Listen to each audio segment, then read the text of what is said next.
अबीरला सावलीचे जुनं सत्य समजणार. सावळ्याची जणू सावली मालिकेत ट्विस्ट. खरं तर सावळी तिच्या मुलासह अबीरसह मेहेंदळे कुटुंबापासून दूर राहत आहे, तर सारंग मुलगी ओवीसह मेहेंदळे कुटुंबात राहत आहे. राजकुमार कुटुंबियांची फसवणूक करत असल्याचे पाहायला मिळत आहे. राजकुमार, भैरवी व तिलोत्तमा यांच्यामुळे सावळी व सारंग यांच्यात दुरावा निर्माण झाला आहे.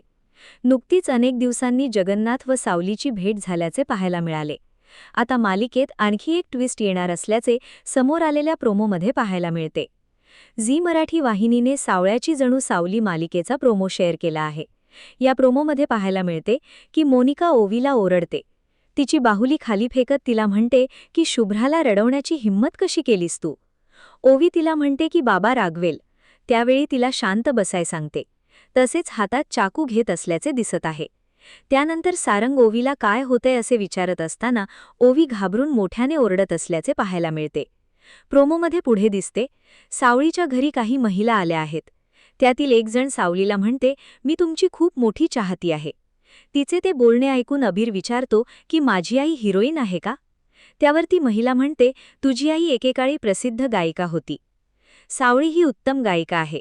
भैलावी वझेमुळे अनेक वर्षे तिला तिची ओळख लपवावी लागली. मात्र सारंगने सावळीच्या आवाजाचे सत्य संपूर्ण जगासमोर आणले. सारंगने प्रत्येक वेळी सावळीचे रक्षण केले. सर्वांच्या विरोधात जाऊन सावळीच्या बाजूने खंबीरपणे उभा राहिला. मात्र शेवटी गैरसमजांमुळे त्यांच्यात दुरावा आला. आता ते पुन्हा कधी भेटणार. अबीर व ओवी त्याची मुले असल्याचे सत्य त्याला कधी समजणार. मेहेंदळे कुटुंबात सावळी कधी परतणार. मालिकेत नेमकं काय घडणार हे पाहणे महत्त्वाचे ठरणार आहे. अशाच मालिकांचे ताजे अपडेट्स जाणून घेण्यासाठी मालिका बज मराठीला आत्ताच सबस्क्राईब करा आणि बेल आयकॉन प्रेस करायला विसरू नका.